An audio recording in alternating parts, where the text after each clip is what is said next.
Well, I came to Transcable not from a manufacturing background, so ERP systems are something new to me. And the system that we had was actually very inadequate. So we went on search of, that was one of the first tasks that they gave me when I was promoted to my current role.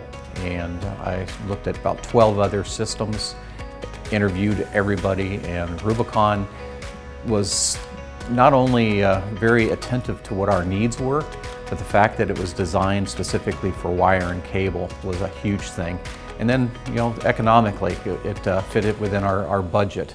And yet every year they're doing enhancements, they're listening to their customers. And that was one of the big things when we did the group sessions, is how in tune that they were to the needs of everybody. Last year, after having been using Rubicon for almost a year, we came again, and it was amazing that I was able to learn things that are there that we didn't know about.